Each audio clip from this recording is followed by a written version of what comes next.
பள்ளி கல்லூரி மாணவர்களை கூட்டம் சேர்ப்பதற்காக சனி ஞாயிற்றுக்கிழமைகளில் மட்டும் விஜய் பரப்புரை மேற்கொள்வதாக கூறியுள்ள அமைச்சர் ரகுபதி, மக்களை சந்திப்பதற்கு திமுக என்றைக்கும் தயங்கியது கிடையாது எனவும், கொடுக்கப்பட்ட வாக்குறுதிகளை நிறைவேற்றிய பிறகுதான் மக்களை சந்தித்தது தைரியமாக வாக்குகளை சேகரிப்பதாகவும் தெரிவித்துள்ளார்.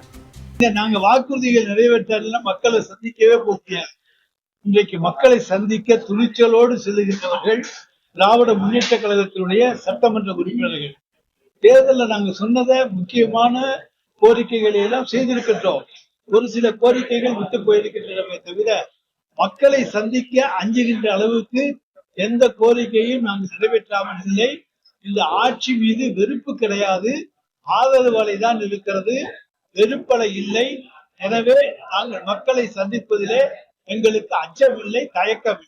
பள்ளிக்கூடத்து மாணவர்களை எல்லாம் இன்றைக்கு அழைத்து வந்து அங்கே கூட்டத்தை காண்பிக்க வேண்டிய பரிதாப சூழ்நிலை தான் அவர்களுக்கு இருக்கிறது என்பது இது ஒரு உதாரணம். அதைத்தான் சொன்னேன், ஒர்க்கிங் மற்ற நாள்லாம் ஒர்க்கிங் டே, சனி ஞாயிறு லீவு, பள்ளிக்கூடம் காலேஜ் எல்லாம் லீவு நாள்ல அவங்கள வாங்க டூர் போகலாம்னு கூட்டிட்டு 2011 திடீர்னு தான் வடிவேல் தேர்தல் பிரச்சாரத்துக்கு வந்தார். எந்த விளம்பரமும் கிடையாது. கூட்டத்தை பாத்தீங்களா? அந்த மாதிரியான கூட்டம் எங்கேயுமே கூடல. அது கூட ஓட்டாம இருச்சா? கிடையாது.